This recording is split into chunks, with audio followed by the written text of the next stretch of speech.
আমি আজি অতি গৌৰৱান্বিত আৰু খুব আনন্দিত যে ৰাভা জাতিৰ আজি 50 বছৰৰ পিছত 51 বছৰ ভৰি দিছোঁ আৰু এই বছৰ য'ত স্থাপন হৈছিলে প্ৰতিষ্ঠা হৈছিলে বেবাক ৰাভাক্ৰ ৰাণুচুম ৰাভা সাহিত্য সভা এই স্থানতেই আমি আজি চিৰস্মৰণীয় কৰিবলৈ এই স্তম্ভ আমাৰ ৰাভা ভাষাৰ সাহিত্য সভাৰ প্ৰতীক আমি চিৰস্মৰণীয় কৰিবৰ কাৰণে স্তম্ভ নিৰ্মাণ কৰিব পাৰিলোঁ। তাৰ পিছত দ্বিতীয়তে ধন্যবাদ দিব খুজিছোঁ অসম চৰকাৰ লগতে BTR চৰকাৰকো যে অসম চৰকাৰে ৰাভা ভাষাক স্বীকৃতি দিলে প্ৰাইমাৰী পৰ্যায়ত হ'লেও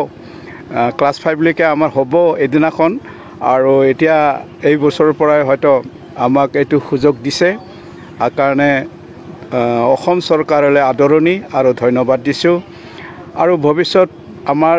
জাতীয় যিটো ভাষা আমাৰ ৰাভা জাতিৰ ভাষা এই ভাষাৰ উন্নয়ন হয় যুগুমীয়া হয় তাৰ কাৰণে চৰকাৰৰ উভয় পক্ষকে আমি আহ্বান জনাইছোঁ যেন সহায় কৰে কাৰণ চৰকাৰৰ হাত নহ'লে চৰকাৰৰ সহায় নহ'লে কোনো জাতিগোষ্ঠী কোনো ভাষা জীয়াই থাকিব নোৱাৰে অকল নিজেই তৈয়াৰ কৰি পেলাই ভাষা জীয়াই থাকিব নোৱাৰে সেইকাৰণে চৰকাৰৰ সহায় লাগে আৰু সেই ফালৰ পৰা আমি আশা কৰিম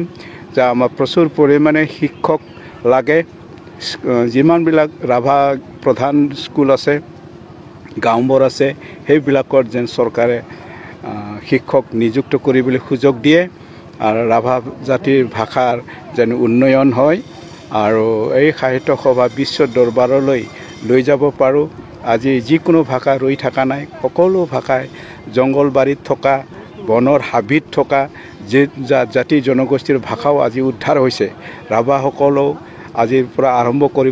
ক'ব পৰা যায় যে আমাৰ ভাষা উদ্ধাৰ হৈছে কাৰণ আমি মাধ্যম পালোঁ গতিকে সকলোৰ ফালেদি আমি আনন্দিত আৰু খুব ধন্যবাদ নিজকে গৌৰৱান্বিত মানিছোঁ। আজিৰ দিনত মোৰ এইটোৱেই যে আমাৰ যুৱচামে মই দেখিবলৈ পাইছোঁ মই নিজেই ভুক্তভোগী কাৰণ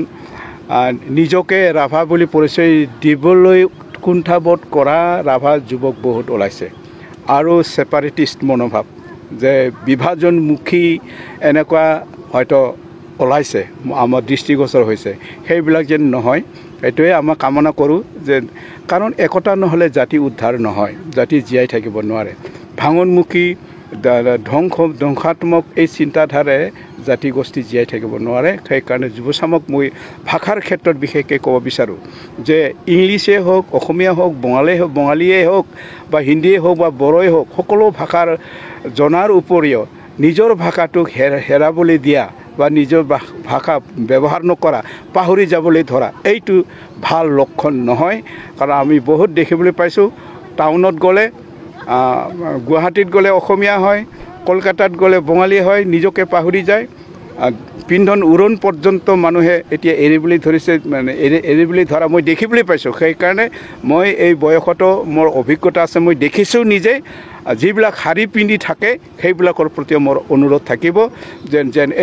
এইটো ব্যৱহাৰ নকৰে কৰক প্ৰয়োজন সাপেক্ষে চবকে ব্যৱহাৰ কৰিব লাগে কিন্তু নিজত্বক যেন জলাঞ্জলি নিদিয়ে সেইটো মোৰ আহ্বান আছে। Assam Focus।